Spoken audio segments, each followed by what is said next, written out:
isn't a pit. Chaos is a ladder. The Boy on the Rock. No man in Westeros rose higher from less. Petyr Baelish, son of a forgotten lord born on a strip of barren rock, would one day sit beside kings. He had no sword, no army, no noble blood, only wit and a wound, the memory of Catelyn Tully's rejection. From that pain grew purpose. He learned early that power doesn't wait to be inherited, it's taken. Lies were cheaper than soldiers, secrets were sharper than swords.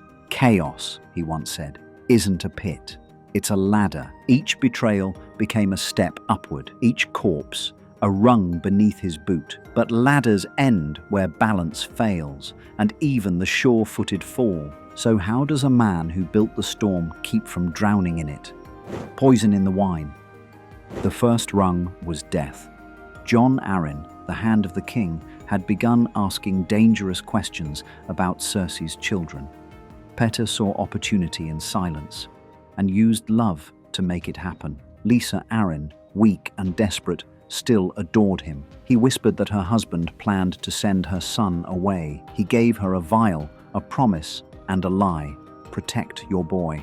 The poison did the rest. Jon Arryn's death shattered the fragile peace of the realm. Lysa's letter to her sister Catelyn blamed the Lannisters, and the realm turned on itself. North against South, Stark against Lion.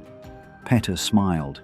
He played both sides, the loyal counselor to Ned Stark, the quiet whisperer to Cersei. One word here, one dagger there, and soon the honor of the North met the cruelty of the crown. When Ned Stark's head fell, chaos erupted exactly as planned, and Littlefinger climbed, the banker of blood. The war he'd sparked became his marketplace. While others fought for crowns, Petyr Baelish sold the chaos by the ounce. As master of coin, he alone understood how deep the realm's debts ran, because he'd woven the web himself. Every loan passed through his hands, every interest payment fattened his purse. The Iron Throne owed money to Petyr Baelish, and that meant it owed him everything. When the banners rose and rivers turned red, Petyr's books turned black with profit. Armies needed steel, cities needed grain. Both came from men who owed him favors, but coin wasn't enough. He wanted place, the kind of name that couldn't be erased with a new king's whim. So he struck another deal. He rode to Highgarden, charming the proud Tyrells into alliance with the Lannisters. He promised them gold, glory, and a queen, Margaery. In return, they brought their vast army to King's Landing and won the Battle of Blackwater. When victory banners flew, Petyr's reward came stamped with royal wax. Lord of Harrenhal, Lord Paramount of the Trident, a castle of ash and a river of corpses, but on paper, a leap beyond any birthright. He had climbed from counting coins to commanding lords, yet as he looked northward to the Vale and the girl who bore Catelyn's eyes, he knew the ladder stretched higher still. Love was the one debt he'd never collected, and Petyr Baelish always settled his accounts. The Purple Wedding. King's Landing glittered again, but beneath the gold, rot was spreading. Joffrey Baratheon sat on the Iron Throne, a cruel boy wearing a crown too heavy for his head. Petyr Baelish smiled and bowed, the picture of loyalty. Inside, he was already planning the king's death. He knew he wasn't alone. Olenna Tyrell, the Queen of Thorns, loved her granddaughter too much to let her wed a monster. Together, they whispered over goblets and secrets.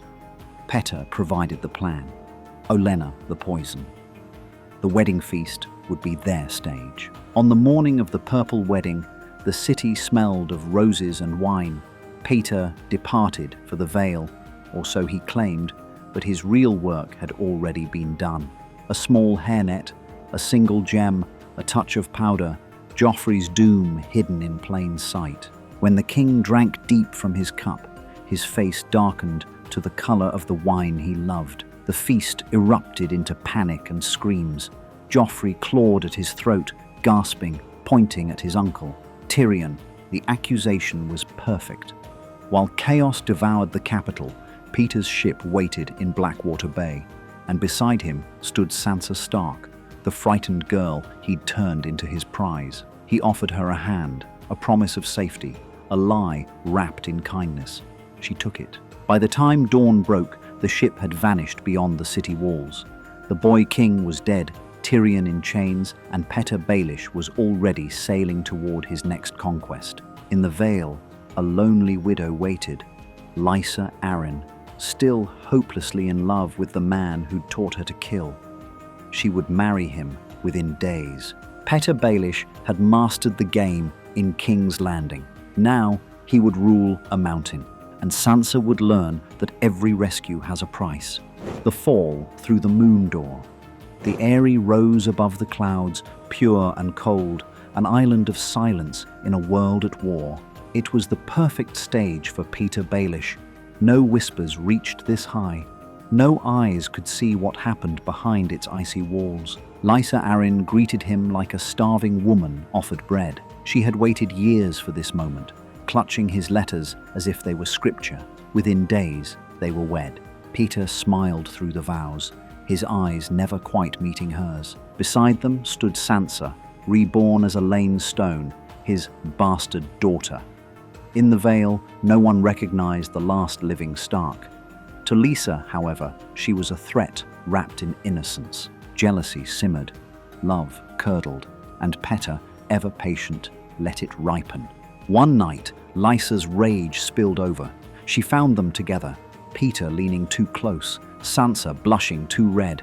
"You kissed her!"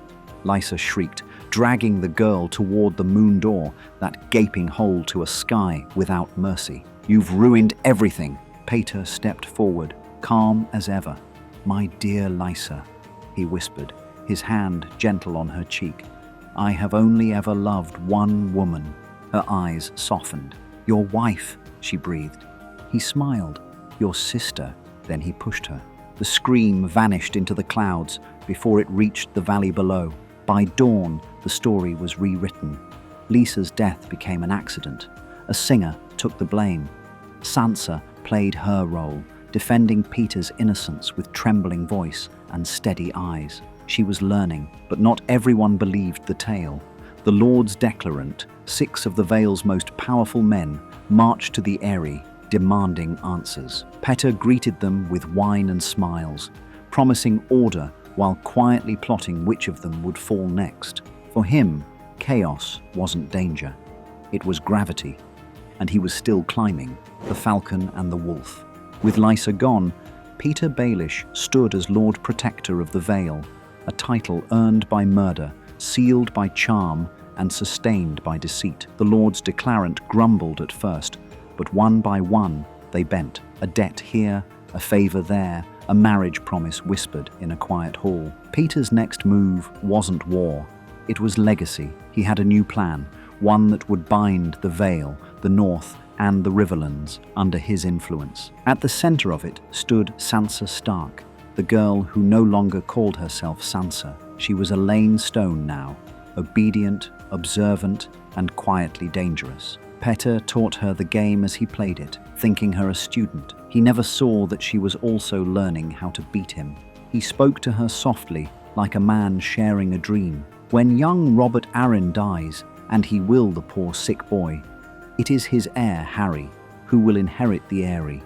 And when you marry him, my sweet Elaine, the Knights of the Vale will fight for you." Then he painted her future in words too bright to be real.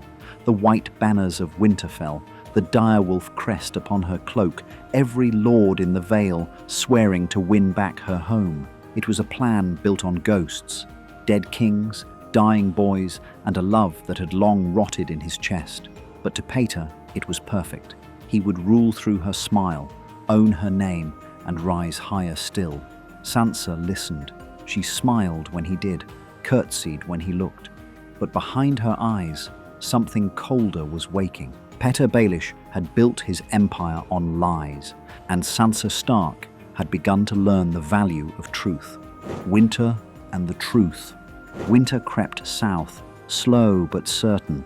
The Vale stood untouched by war, its armies rested, its stores full. Petyr Baelish had prepared for this moment, the one where every other kingdom lay wounded and he alone could strike. But he wasn't counting on the north remembering. Rumors drifted across the mountains. A bastard boy now called king in the north, a crippled Stark who spoke with ravens, a girl in the shadows of Braavos who killed like a ghost. The dead Starks were not so dead after all. For the first time in years, Petyr felt the ladder sway beneath him. He hid it behind smiles, of course. He always did. He still charmed the Lord's declarant, still whispered in Elaine's ear, still dreamed of thrones. Yet the girl beside him was no longer the child he'd rescued. She saw him now, not the savior, but the spider in the web he'd spun around her. One night, as snowflakes brushed the Ares glass floor, he spoke of destiny. When Harry is wed to you, you shall have Winterfell. The north will rise, and the Vale will follow. Together, we, she cut in softly, her voice steady. You forget, Lord Baelish, the Starks never needed ladders. The words hung like frost. For once, he had no reply. When winter finally came, it didn't roar, it whispered. The lies that lifted him began to unravel, thread by thread, until nothing remained to climb. And as truth spread like cold fire through the realm, the man who once sold chaos found himself out of stock. The echo of the ladder. In the end, Petyr Baelish didn't fall from grace. He fell from calculation. The same clever tongue that bought him power could not buy him love. The same lies that built his throne became the rope around his neck. He had always said chaos was a ladder, but ladders end where balance fails, and wind does not forgive those who look down too late. Somewhere in the halls of Winterfell, a woman with auburn hair would remember his words, his schemes, and his smile, and end them with a single truth. Because in the north, chaos freezes, and when winter comes, it brings honesty. Petyr Baelish climbed higher than any man born so low, but the higher he rose, the smaller the truth had to be, until it was just enough to break his fall.